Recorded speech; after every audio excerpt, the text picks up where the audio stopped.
Bismillahirrahmanirrahim. Assalamualaikum warahmatullahi wabarakatuh. Selamat pagi, salam sejahtera buat kita sekalian. Pada kesempatan ini saya akan merefleksikan eksplorasi konsep pembelajaran sosial emosional. Eksplorasi konsep pembelajaran sosial emosional. Menurut Viktor Frankl, neurologis psikologis, antara stimulus dan respon ada ruang untuk memilih, karena kita memiliki daya untuk membuat pilihan. Dalam setiap respon yang kita pilih, terdapat ruang untuk bertumbuh dan kebebasan diri kita. Tujuan pembelajaran khusus: yang pertama, CGP dapat menunjukkan pemahaman tentang kesadaran penuh, mindfulness. Yang kedua, CGP dapat menunjukkan pemahaman tentang 5 kompetensi sosial emosional, yaitu kesadaran diri, pengelolaan diri, kesadaran sosial, keterampilan sosial, dan pengambilan keputusan yang bertanggung jawab. Yang ketiga, CGP dapat menunjukkan pemahaman tentang pendekatan berkesadaran penuh, mindfulness, dalam pembelajaran 5 kompetensi sosial emosional. Apa itu pembelajaran sosial emosional? Mengapa penting bagi guru dan murid?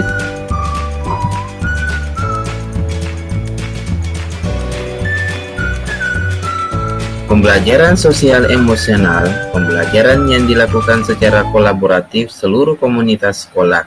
Proses kolaborasi ini memungkinkan anak dan orang dewasa di sekolah memperoleh dan menerapkan pengetahuan, keterampilan, dan sikap positif mengenai aspek sosial dan emosional. Manfaat bagi guru: memberikan keseimbangan pada individu dan mengembangkan kompetensi personal yang dibutuhkan. Untuk dapat menjadi sukses, guru merancang pembelajaran yang melibatkan pengalaman murid, lingkungan murid, dan dunia nyata. Dengan demikian, akan terjadi pertukaran pengetahuan dan pengalaman individu dan orang lain, sehingga terjadi interaksi antara murid dengan murid lainnya.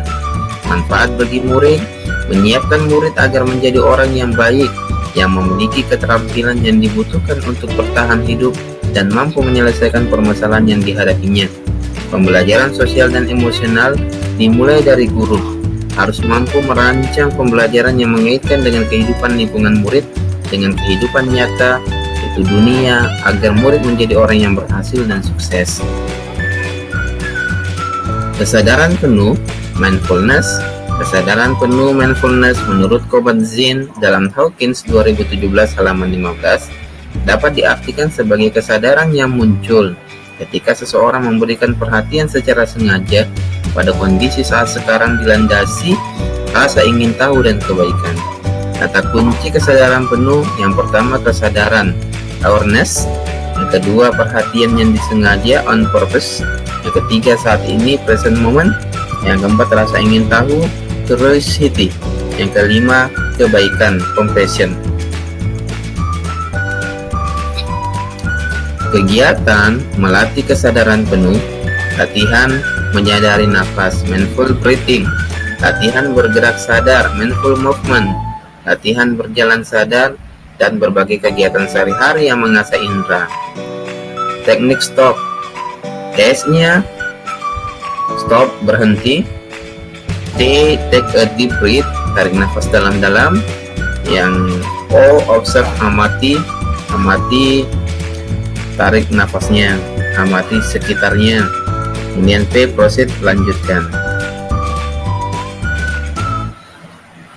Berbagai kegiatan berbasis kesadaran penuh, mindfulness, dalam sehari-hari memungkinkan seseorang membangun kesadaran penuh untuk dapat memberikan perhatian secara sadar, bertujuan yang didasarkan keterbukaan pikiran, rasa ingin tahu, dan kebaikan yang akan membantu seseorang dalam menghadapi situasi-situasi menantang dan sulit. Secara saintifik, latihan mindfulness yang konsisten akan memperkuat hubungan sel-sel neuron, sel-sel saraf neuron otak yang berhubungan dengan fokus, konsentrasi, dan kesadaran. Mindfulness and well-being. Pepatah mengatakan, Pepatah mengatakan seberapa banyak gelar yang dimiliki seorang guru, kalau murid tidak paham bahwa gurunya peduli dengan mereka, maka mereka tidak akan pernah dapat belajar dari gurunya. Koneksi, rasa aman, dan rasa percaya di antara guru dan murid akan menciptakan lingkungan dan suasana belajar yang kondusif bagi pembelajaran. 5 kompetensi sosial emosional, yaitu pengenalan emosi, pengelolaan diri, kesadaran sosial, keterampilan relasi, dan pengambilan keputusan yang bertanggung jawab. Ada 3 lingkup kompetensi sosial emosional. Yang pertama, lingkup rutin, kegiatan yang dilakukan di luar waktu belajar akademik. Kegiatan integrasi mapel, lingkup integrasi mapel, sebagai strategi pembelajaran atau diintegrasikan dalam kurikulum.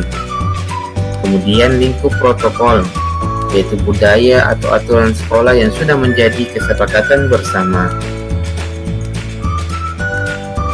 Ada 5 kasus yang bisa dipelajari sebagai pengembangan dan refleksi dari pembelajaran sosial emosional. Kasus pertama ini berkaitan dengan Ibu Adriana. Kemudian kasus kedua dengan berbagai macam masalah. Ya, silakan dibaca, kemudian dijawab, masing-masing merefleksikan. Kasus keempat, kasus kelima. Ya, demikian presentasi saya. Semoga bermanfaat. Sekian dan terima kasih. Sampai jumpa pada sesi-sesi berikutnya. Wassalamualaikum warahmatullahi wabarakatuh.